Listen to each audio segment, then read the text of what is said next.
Hello and welcome back to another direct text class. We were continuing with the different sections under chapter 6a. সেখানে আমরা দেখছিলাম বিভিন্ন ডিডাকশনের section. All the sections that are in the syllabus are displayed on the screen right now. From this, we have completed first 6 sections in the previous 2 to 3 classes. Okay, so আজকে আমাদের ডিসকাশনটা ঠিক তার পরের সেকশনটা থেকে শুরু হবে and amidst all of this সব থেকে বড় সেকশন হবে 80G, which of course half we are going to consider it today and the other half we shall be taking up in the next day. একদিনে আমরা সেটা করব না. Okay, there are certain reasons to it. Anyways, let us now continue our discussion with this particular chapter. We are having this class after a long time, so let me just recapitulate few things for you. আমরা যে deduction গুলো করছি আমাদের এটা বুঝতে হবে যে deduction আর এক্সামশনের মধ্যে ডিফারেন্সটা কি। এক্সামশন ইজ বেসিক্যালি আমার ইনকাম বেসড আইটেম যেটাকে ইনকাম কনসিডার করে না, তাই আমার ট্যাক্সটা ফল করে যায়। But deductions are what, those are expenses based item, যেটা এক্সপেন্স করলে সেটাকে আমার ইনকাম থেকে এক্সট্রা করে বাদ দেয় so that my taxability reduces. ঠিক আছে, তো আমরা কিন্তু পেমেন্ট বেসড সিস্টেমসটাকে দেখছি। ওকে, saying that, let us move ahead. Let us move with the next section which is in the syllabus. আমরা 80C, 80CCC, 80CCD, CCE, D and double D এতটুকু অবধি আমাদের কমপ্লিট হয়ে গেছে। If you haven't attended the classes previously, the videos are on YouTube, you may check those. Okay, so let us continue our discussion with this particular section 80DDB. আমরা দেখেছিলাম যে 80D basically medical related ছিল, medical insurance premium, ঠিক আছে, বা medical expenditure of senior citizen. 80DD দেখেছিলাম যে dependent disabled এর উপরে ছিল। So what does this DDB imply, বা এটা কি নিয়ে related? Let us now study this. Okay, 80DDB. Now, 80DDB basically relates to deduction with respect to expenditure related to treatment of specified disease. কিছু ডিজিজদেরকে specify করা হয়েছে, সেই specified ডিজিজের উপরে যদি কোনো ট্রিটমেন্ট হয়, ইন দ্যাট কেস তার এগেনস্টে আমি একটা ডিডাকশন পাবো। তো সেই স্পেসিফাইড ডিজিজগুলো কি সেটা আমরা একটু পরেই দেখতে চলেছি, but before that we need to understand এটা কার জন্য applicable. It is applicable for individual as well as Hindu undivided family. এবার যখন আমরা ইন্ডিভিজুয়াল বলছি, ইন্ডিভিজুয়ালের ডেফিনেশনটা আমায় দেখতে হয়, সবসময় কিন্তু সেম থাকে না। বিভিন্ন প্রফেশনসের জন্য ইন্ডিভিজুয়ালটা বিভিন্ন রকমের হয়ে যায়। যেমন আমরা দেখেছিলাম যে সেলফ বলতে কিন্তু সিবলিংসকে ইনক্লুড করা হয়েছে ডিডিতে, 80DD আর 80DDB তে, but not any other place. ঠিক আছে, সো এখানে দেখো আমাদের সেলফ বলতে ইন্ডিভিজুয়াল বলতে এখানে self, spouse, dependent children, parents as well as siblings সবাইকে এখানে কনসিডার করা হয়েছে। আর যদি আমরা এইচইউএফ করি, in that case members of the Hindu undivided family, ওরা হলো গিয়ে সেই এই পুরো প্রভিশনটার আন্ডারে covered. Okay, so this are the applicable persons যাদের উপরে আমার যদি খরচা হয়, then I can claim deduction under section 80DDB. Now, saying that, let us understand the deduction which is given. ঠিক আছে, এখানে কিছু আইটেম আসবে, don't get confused, follow what I am saying. ঠিক আছে, বেসিক্যালি লোয়ার অফ কি দেখতে হয়, যদি 60 ইয়ার্স এর লেস হয় কোনো মানুষ, যদি সিনিয়র সিটিজেন না হয়, তাহলে দেখতে হবে actual expenses or 40,000 which ever is lower. ঠিক আছে, সো এখানে ম্যাক্সিমাম আমি যেটা ডিডাকশন ক্লেম করতে পারি দ্যাট ইজ 40,000। ঠিক আছে, বা যেটা আমার অ্যাকচুয়াল এক্সপেন্সেস। নেক্সট, যদি আমার 60 ইয়ার্স এর অ্যাবাভ হয় তখন কি হয়ে যাবে, তখন সেই অ্যামাউন্টটা বেড়ে হয়ে যাচ্ছে 1 লাখ অর অ্যাকচুয়াল এক্সপেন্সেস। ঠিক আছে, 1 লাখ বা actual expenses, lower of that. So এখানে কিন্তু আমার lower of 60 years or above 60 years সেটা নয়, কিন্তু লোয়ার অফ কোনটা হচ্ছে maximum deduction which is 40 years or actual expense, আর না হলে লোয়ার অফ যদি অ্যাবাভ 60 ইয়ার্স এ কেউ হয় তখন 1 লাখ অর অ্যাকচুয়াল এক্সপেন্সেস। সেইভাবে কিন্তু বিষয়টাকে এখানে দেখা হচ্ছে। ওকে, so Now let us come and understand what are the specified diseases. Specified disease যে বিষয়টা এখানে মেনশন করা হয়েছে 80DDB তে, what are those specified diseases? দেখো এখানে স্ক্রিনে দেওয়া আছে সেই প্রত্যেকটা specified disease, malignant cancer, thalassaemia, haemophilia, chronic renal failure, AIDS, neurological diseases, certified level of disability যার নাকি 40% and above, chorea, dementia, aphasia, ataxia, Parkinson's disease, motor neuron disease, hemibalismus, dystonia musculorum deformans. এবার এগুলো এত কঠিন কঠিন নাম because আমরা তো মেডিকেল স্টুডেন্ট নই, আমরা কমার্সের স্টুডেন্ট, ঠিক আছে, but these are the items that are given. এবার সবগুলো কি শিখতে হবে না, যেগুলো কমন সেগুলো মনে রাখো, মোস্ট অফ দ্য টাইম কোয়েশ্চেন্সে কিন্তু স্পেসিফাইড ডিজিজ বলে দিয়ে দেয়, ঠিক আছে, এতটাও কঠিন করবে না এই লেভেলে। Okay, so just try to understand that some of this are very common like cancer, AIDS, any neurological diseases which are above 40%, ঠিক আছে, Parkinson's disease, these are common, ঠিক আছে। সো এই কমন আইটেমস গুলো মনে রেখো, যে অলসো ইনক্লুড থ্যালাসেমিয়া, হেমোফিলিয়া, এগুলো কমন, ঠিক আছে, আর মোস্ট অফ দ্য টাইম তোমাদেরকে স্পেসিফাইড ডিজিজ বলেই দিয়ে দেবে। So this are the items that are covered. এগুলোতে যদি হয় কোনো ট্রিটমেন্ট করা হয় তার এগেনস্টে তুমি ডিডাকশন পাবে। নাও এই পুরো বিষয়টা না বলে বোঝানো থেকে যে কিভাবে ডিডাকশন ক্লেম করা হয়, বেটার হবে আমরা একটা কেস স্টাডি করি। কেস স্টাডির থ্রুতে আমরা পুরো বুঝতে পারবো যে হোল প্রসেসটা কিভাবে কাজ করে। আমি এখানে মেকানিজমটা ইচ্ছে করে এক্সপ্লেন করিনি, প্রভিশনটা কিভাবে অ্যাপ্লাই করে সেটা ডাইরেক্ট অ্যাপ্লাই করে আমরা দেখব। ওকে, সো এখানে বলা আছে এক্স যার নাকি বয়স 35 ইয়ার্স, 35 ইয়ার্স হলে মানে ম্যাক্সিমাম 40,000। এখানে বলছি কি, is a resident individual during the previous year 2021 he incurs the following expenditure। কি কি এক্সপেন্ডিচার ওর করা হয়েছে পার্টিকুলারসে বলা আছে, medical treatment of x in a government hospital, actual expenditure 30,000, amount যেটা রিইম্বার্স করা হয়েছে ইন্স্যুরেন্স কোম্পানি থেকে নীল, কোনো অ্যামাউন্টই সে পায়নি। Amount reimbursed by employer of X, 28,000 টাকা ওকে রিইম্বার্স করেছে ওর এমপ্লয়ার, ঠিক আছে। এবার medical treatment of Mrs X, ওটা আর এস এর জায়গায় রুপিস সিম্বলটা পড়ে গেছে, কাইন্ডলি ইগনোর দ্যাট, ওটা মিসেস এক্স হবে। Okay, medical treatment of Mrs X, specified disease in a hospital recognized by chief commissioner, সেখানে অ্যাকচুয়াল এক্সপেন্ডিচার কত হয়েছে 14,000, অ্যামাউন্ট যেটা ওকে রিএম্বার্স করে দিয়েছে সেটা হলো 3,000, আর ওর এমপ্লয়ার ওকে কত রিটার্ন করেছে 6,000।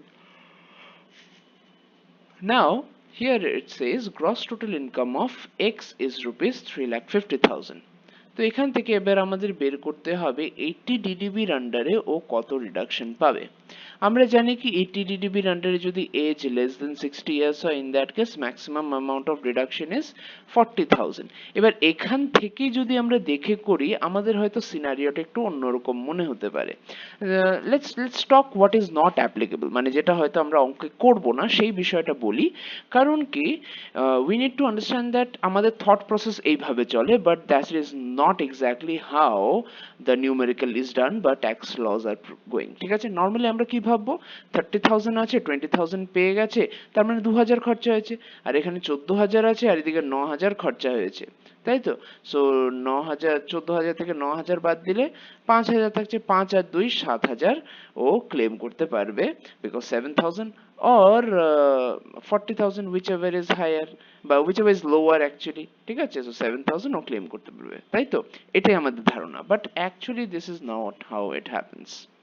কি করে তাহলে এটাকে ক্যালকুলেট করা হয়, let us see it from the solution, ঠিক আছে। ওয়ার্কিংসটাতে ভালো করে দেখো, সব থেকে প্রথমে ওর টোটাল এক্সপেন্ডিচারটা নিয়ে নিয়েছে, যেটা ওর নিজের জন্য মিস্টার এক্স এর জন্য হয়েছিল 30,000, মিসেস এক্স এর জন্য 14,000, অল টুগেদার ওর টোটাল এক্সপেন্ডিচার হয়ে গেছে 44,000। এবার সেই টোটাল এক্সপেন্ডিচারের উপরে আগে ম্যাক্সিমাম ডিডাকশনটাকে দেখা হচ্ছে, যে ওর তো এক্সপেন্ডিচার হচ্ছে 44, কিন্তু ম্যাক্সিমাম আমি ওকে 40 অ্যালাউ করতে পারবো অ্যাকর্ডিং টু দ্য ডিডাকশন। তো 40 এখানে আগে অ্যালাউ করে দেখা গেল কোনটা লোয়ার, 40টা ইজ লোয়ার, তো সেই 40 কনসিডার করলো, তারপর সেখান থেকে সমস্ত রিইম্বার্সমেন্ট গুলোকে বাদ দেওয়া হবে, ঠিক আছে। এবার reimbursement by insurance company 3,000, reimbursement by employer, employer মানে মিস্টার এক্স কে কত রিইম্বার্স করেছে আর মিসেস এক্স কে কত রিইম্বার্স করেছে, মিলিয়ে সেটা 34,000 হয়ে যাচ্ছে। তো দেখা গেল আলটিমেটলি যে অ্যামাউন্টটা পড়ে আছে which is available for deduction, that is no longer 7,000, that is 3,000। ডিফারেন্সটা এলো কোথা থেকে? এই ফার্স্ট স্টেপটাতে প্রথমেই ওরা টোটাল করে তার উপরে আমরা ডিডাকশন অ্যাপ্লাই করে দিচ্ছি। এটা আমরা করছি না, this is how the tax provisions have suggested for us to carry on with the numerical. এটা আমাদের হাতে নেই, এটা ট্যাক্স প্রভিশন এটাকে বলছে। তাই ও কিন্তু 7,000 ডিডাকশন পাবে না, যেটা আমাদের ধারণা ছিল। ও পাবে কত? 3,000। ঠিক আছে?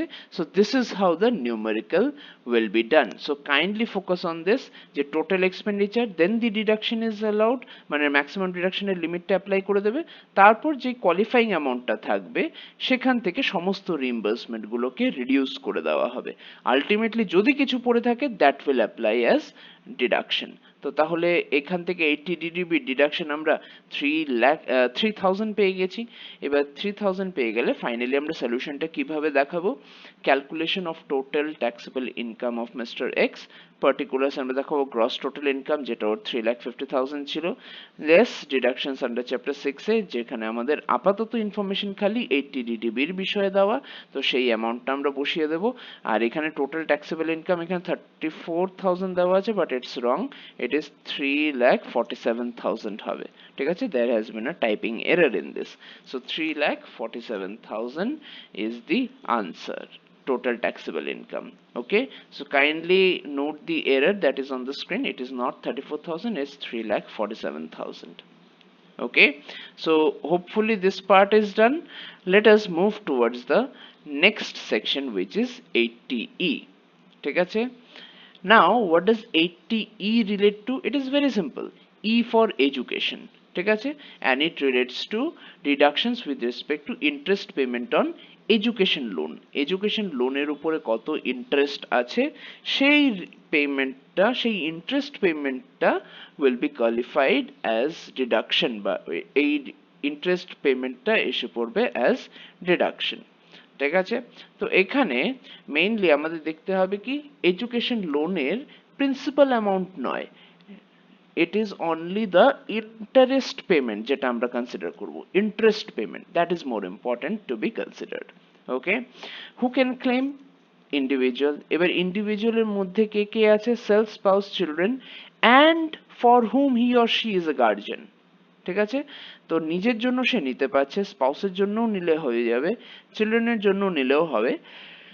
at the at the other side also you have to see that ও যদি কারোর গার্জিয়ান হয়ে কারোর জন্য সেই টাকাটা খরচা করে then this deduction is given। তো এই কনসেপ্টটা বোঝার আমরা চেষ্টা করি, কেন ও যদি কারো গার্জিয়ান হয় কেন ওকে দেওয়া হচ্ছে। বেসিক্যালি it happens that অনেক সময় কারোর বাবা মা হয়তো মারা গেলেন, ঠিক আছে? এবার সেই এক্সপেন্স করার জন্য ওর পেছনে কেউ লোক নেই, তার মানে কি ওর লোক, ওই ছেলে বা ওই সেই মেয়েটার পড়াশোনা করবে না ফিউচারে?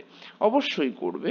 তো তার জন্য ট্যাক্স একটা প্রভিশন ছোট্ট এখানে ইনক্লুড করে রেখেছে যে ঠিক আছে তুমি খরচা করো ওর জন্য, ওর এডুকেশন লোন তুমি নাও, তার এগেনস্টে আমরা ইন্টারেস্টের এগেনস্টে আমরা ডিডাকশন দিতে রাজি আছি। ঠিক আছে? it is just in order to encourage the guardian in order to spend some money for the education of that particular child। ঠিক আছে? না হলে ও নিজে ইনকাম করবে কি করে সেই ছোট বয়সে? ঠিক আছে? বা সে যদি ভালো পড়াশোনায় হয়, সে যদি ফার্দার কোনো স্টাডি করতে চায়, just because his parents or her parents are not there doesn't mean that it should stop। ঠিক আছে? the legal guardian can take that risk of taking a loan, কারণ কি ওকে এখানে ডিডাকশন দেওয়া হচ্ছে।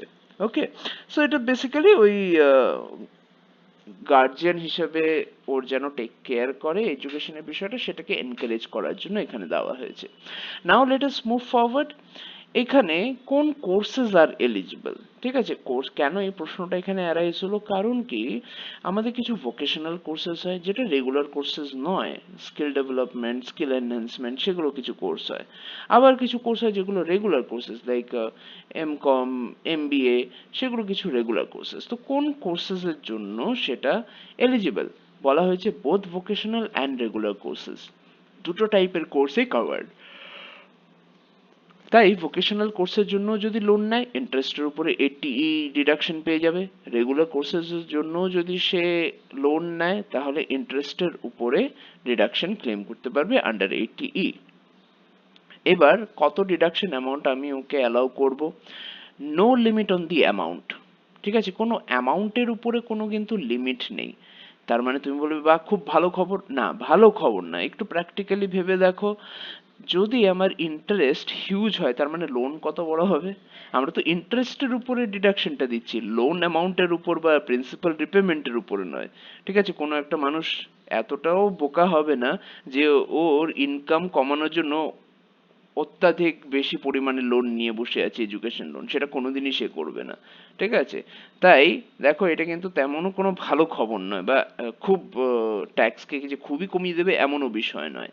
ঠিক আছে, সো এখানে বুঝতে হবে কি অ্যামাউন্টের উপর কোনো লিমিট নেই, বাট লিমিট একটা জায়গায় আছে, কোথায়, টাইম লিমিট আছে।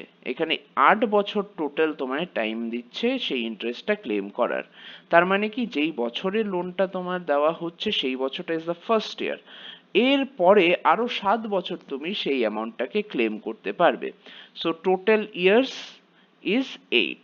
ঠিক আছে, সো এই তাই এখানে বলা আছে this deduction is Das available for 8 years. Okay, next আমরা একটা কেস স্টাডি দিয়ে এটা বোঝার চেষ্টা করি। এখানে কেস স্টাডিটা আছে, পজ করে তোমরা কেস স্টাডিটা লিখে নেবে আশা করছি। ঠিক আছে, Mr. Basu had taken a loan of rupees 5 lakh from SBI during the financial year pursuing MBA course full time in IIM Kolkata. During the previous year he repaid the first installment of loan of rupees 50,000 including interest of rupees 20,000. Compute amount of deduction allowed under section 80E. Also find for what period Mr. Basu can claim deduction if he regularly pays such amount. এখানে দুটো question আছে। Basically first question is a very simple and easy question. আমাদেরকে বলে দিয়েছে 80E তে all together আমি deduction কত পাচ্ছি সেটা আমায় হাইলাইট করে এখানে বলো। এখানে ক্লিয়ার কাট বলা আছে সে যত অ্যামাউন্টেরই লোন নিক না কেন, বলা আছে কি ও যখন ইনস্টলমেন্ট অফ লোন দিচ্ছে 50,000 তার সাথে সে ইনক্লুড করে 20,000 ইন্টারেস্ট দিচ্ছে। আমাদের ফোকাস একমাত্র ইন্টারেস্টের উপরে থাকবে। ঠিক আছে, তো আমরা এখানে ইন্টারেস্ট দেখতে পাচ্ছি 20,000, তাই ডাইরেক্ট আনসার আমরা বসিয়ে দিতে পারি amount allowed for deduction under section 80E is 20,000। তাই এটাকে এই জায়গায় লেখা হয়েছে amount allowed for deduction under section 80E is rupees 20,000। Next বলছে কি also find for what period Mr. Basu can claim deduction if he regularly pays such amount. কত পিরিয়ডের জন্য সে ডিডাকশন ক্লেম করতে পারবে। আমাদের কোন ফিনান্সিয়াল ইয়ারে সেই লোনটা নেওয়া হয়েছিল, 2021, তাই 2021 থেকেই আমাদের স্টার্ট হয়ে যাবে।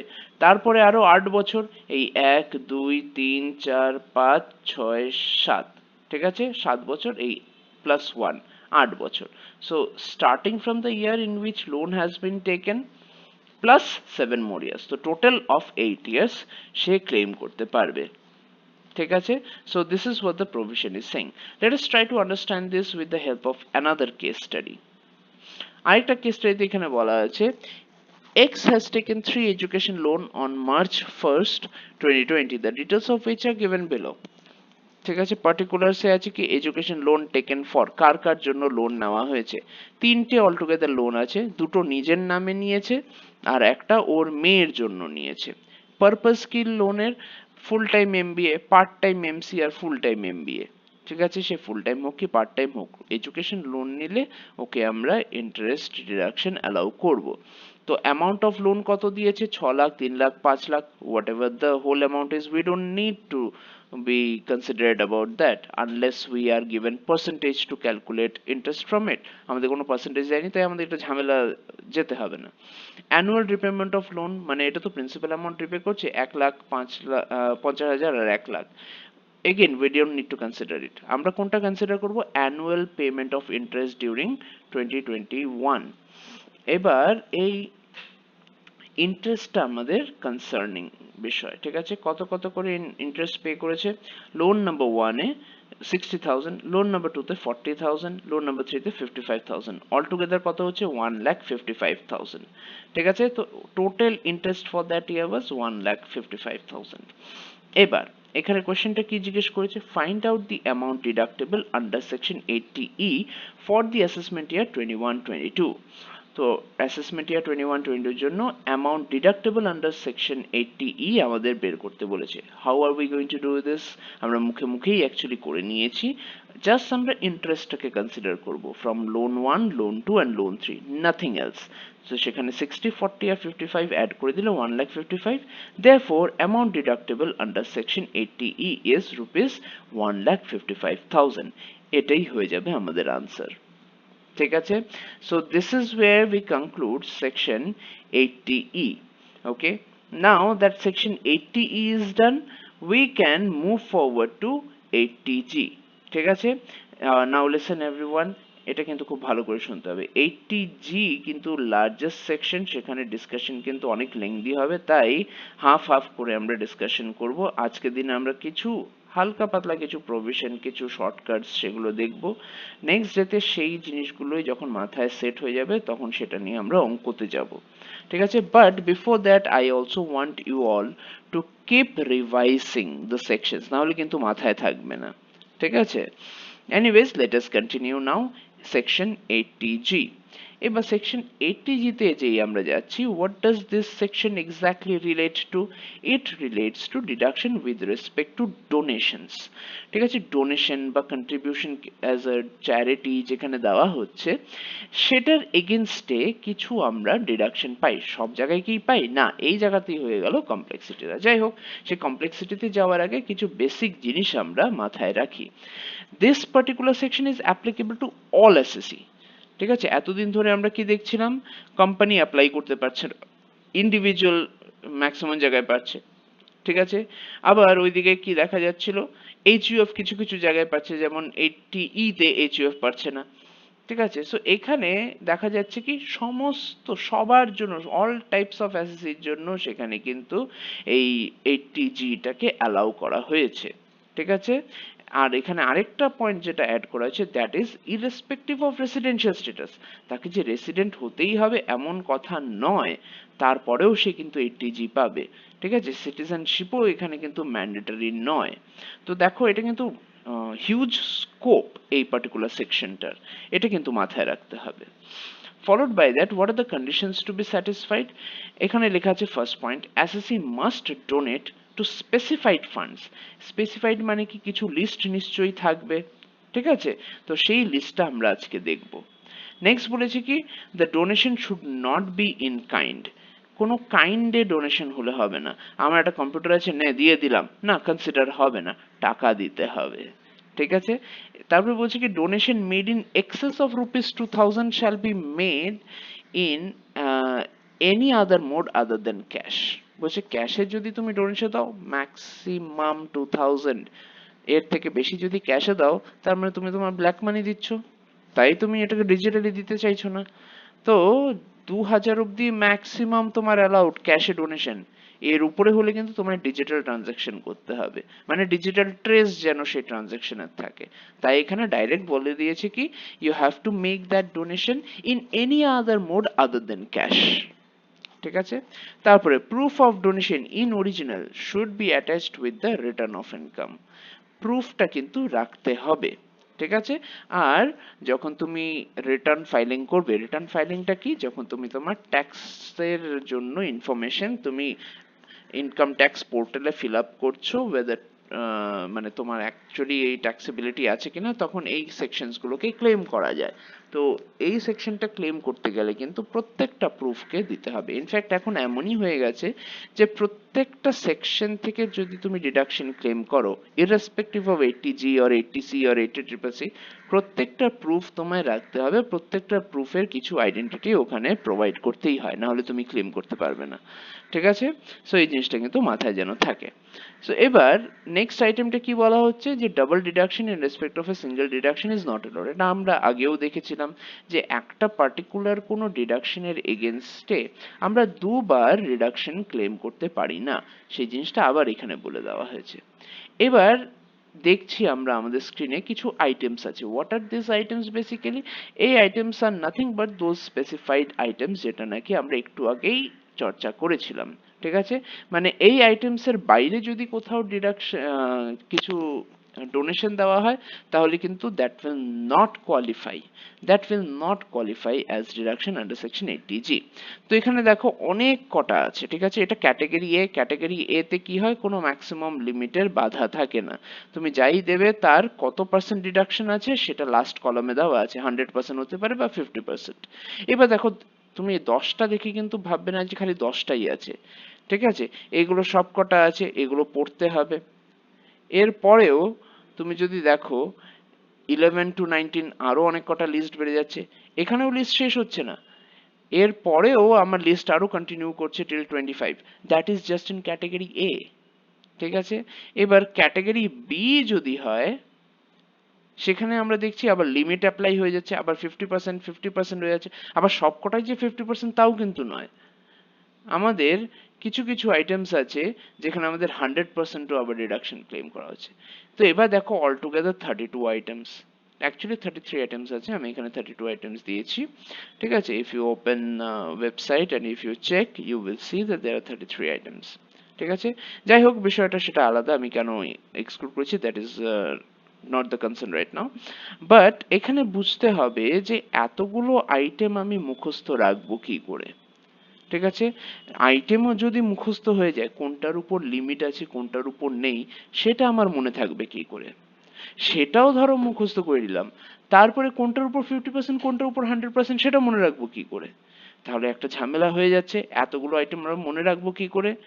This is where I will give you a shortcut. Shortcut is on your screen. ঠিক আছে, ভালো করে শর্টকাটটাকে বোঝার চেষ্টা করি। সেকশন 80Gর আন্ডারে দুটো ক্যাটাগরি আছে। আমরা জেনারেলি এ বি লিখি, আমি ইচ্ছে করে এখানে ক্যাটাগরি বি কে আগে দিয়েছি আর ক্যাটাগরি এ কে পরে দিয়েছি। সো ক্যাটাগরি বিটাকে আগে আমরা ফলো করি, তার আন্ডারে 50% আর 100% আছে। 50%-এ কারা কোয়ালিফাই করছে, এই নামগুলো যদি থাকে তাহলে সেটা 50%-এ কোয়ালিফাই করছে, মানে এটা লিমিটেড ক্যাটাগরিটা। ঠিক আছে, কোন কোন নামগুলো, minority, charity, housing management, religious. এই আইটেমগুলো যদি থাকে ইন দ্যাট কেস এটার উপর 50% লিমিটেড ক্যাটাগরিটা অ্যাপ্লাই হয়ে যাবে। আর 100% কার উপরে হবে, এই টার্মসগুলো যদি থাকে, family planning, Olympic, sports infrastructure, sports sponsorship, এই টার্মগুলো যদি থাকে তাহলে ক্যাটাগরি বি লিমিট অ্যাপ্লাই করে 100% ওদের উপরে অ্যাপ্লাই করা হবে। ক্যাটাগরি এ তে চলে আসি, 50% কাদের উপর অ্যাপ্লাই করা হচ্ছে, নেহেরু নাম থাকলেই হয়ে গেল কাণ্ড, 50% খালি পাবে। ড্রাউট এই নামটা থাকলেও হয়ে গেল, আর গান্ধী পরিবারের যে কারোর নাম থাকলেও তুমি 50% ম্যাক্সিমাম পাবে, 100% দেওয়া হবে না। ঠিক আছে, আর বাকি যেগুলো আছে তাদের জন্য 100%। এবার তুমি বলো স্যার বাকিগুলো জানতে গেলে তো রিমেনিং গুলো জানতে হবে। তুমি 3-4 বার পড়ে রাখো। ইউজুয়ালি কোশ্চেনে কিভাবে দেয়, কোশ্চেনে বলে দেয় যে national drought fund, prime minister, ওরা স্পেসিফাই করে এই কয়েকটা আইটেমের বাইরে বলে না। প্রাইম মিনিস্টার নামটা হয়তো উল্লেখ থাকবেই থাকবে, ঠিক আছে, ড্রট রিলিফ থাকবে, ফ্যামিলি প্ল্যানিং থাকবে, এটা ম্যাক্সিমাম টাইম এখান থেকেই আসে। বাট তাও আমাদের এই চারটা অ্যাটলিস্ট মাথায় রাখতে হবে। ঠিক আছে, আনকমন আইটেম খুব রেয়ারলি দেয়, এত কঠিন করে না কোশ্চেন। ঠিক আছে, সো এই পিকচারটা মনে রেখো আর ওই লিস্টটাকে কয়েকবার গো থ্রু করো, তাহলেই কিন্তু you will be at a very good position to tackle the discussion related to 80G. So this will be a homework till the next class. ঠিক আছে, আমাদের নেক্সট ক্লাস আসার আগে you will have to memorize this particular chart and you will also have to go through those items. ঠিক আছে, লিমিটটা কি সেটা আমরা পরে ডিসকাস করব, ডিডাকশন কত সেটা আমরা পরের দিন ডিসকাস করব। This is where we come to an end of today's discussion. Thank you so much. Have a good day.